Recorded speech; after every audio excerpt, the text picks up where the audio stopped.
Scandales en tout genre, abus de pouvoir, abus sexuels. Souvent l'Église, c'est le moins que l'on puisse dire, n'a pas toujours bonne presse par les temps qui courent. Sans ajouter qu'elle évolue de crise en crise dans un contexte de déchristianisation généralisée en Europe.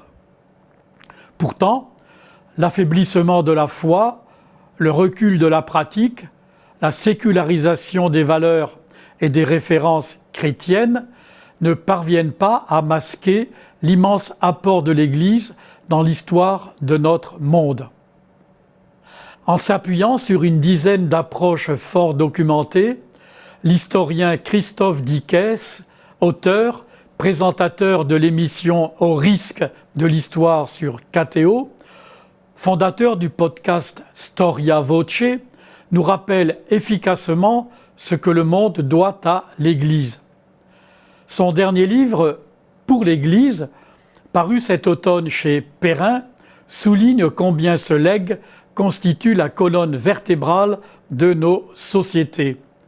Ouverte à l'universel, tel est le sens même du mot catholique, cette ouverture, Dickès va la regarder sous l'angle de la société, de la politique et de l'humanisme.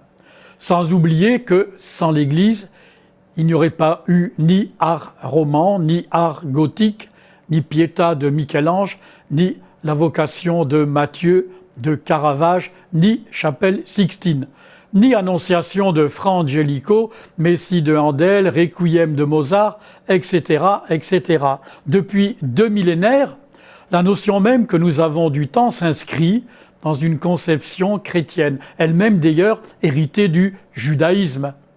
Par l'incarnation du Christ, en effet, nous sommes entrés dans une compréhension dynamique du temps qui passe, contrairement à une appréhension antérieure, cyclique, de l'éternel retour.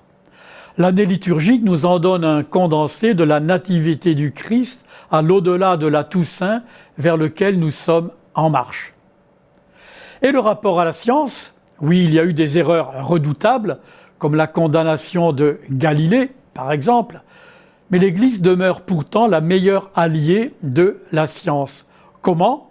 Par son respect et sa défense de la raison dans un monde où l'intelligence humaine nous semble en grand péril.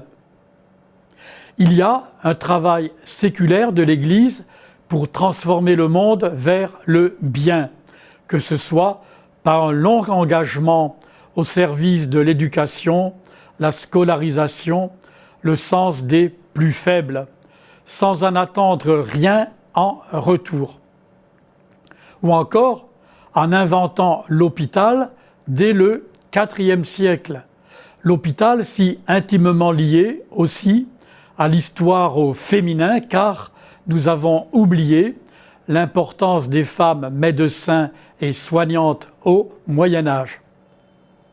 Rappelons que l'Église compte actuellement 50 000 institutions dans le monde dont la vocation est de soigner, de penser la vie, surtout dans les endroits les plus défavorisés de la planète. Qu'en est-il de la politique ? Notre perception immédiate du pouvoir dans l'Église n'associe pas l'institution au principe électif et encore moins à la démocratie. Mais les usages électoraux n'ont pas été inventés à l'occasion de la Révolution française. Ils trouvent leurs racines dans le droit romain, puis dans celui de l'Église, ou dans l'organisation élective de la vie monastique. À partir du XIIe siècle, l'Église a précisément été le lieu où apparaissent les techniques électorales modernes, sans occulter ces processus multiples de conseil, de consultation, au cœur des processus de décision. Des études historiques contemporaines montrent même comment l'organisation de l'Église a fortement influencé la formation de l'État en Europe. Jacques Le Goff et bien d'autres.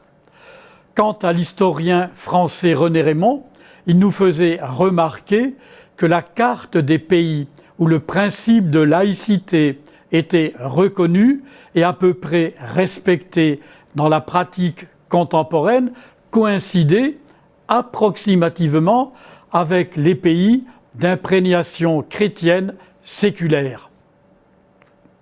Bref, de la perception du temps de son organisation jusqu'à l'approche de la recherche scientifique par la valorisation humaniste de la raison ou encore de la transmission des savoirs jusqu'aux soins dispensés aux autres, à commencer par les plus démunis, par l'affirmation d'une égalité et complémentarité entre tous les humains, la fondation des universités, l'apport au droit international, etc., l'apport de l'Église au monde n'a pas cessé de se produire. L'auteur n'occulte pas les pages sombres de l'histoire millénaire de l'Église, mais celle-ci peut être fière aussi de son apport si fécond à la civilisation. À la lumière des dernières recherches historiques, ces pages éclairent ainsi notre actualité. Merci de votre écoute. À très bientôt.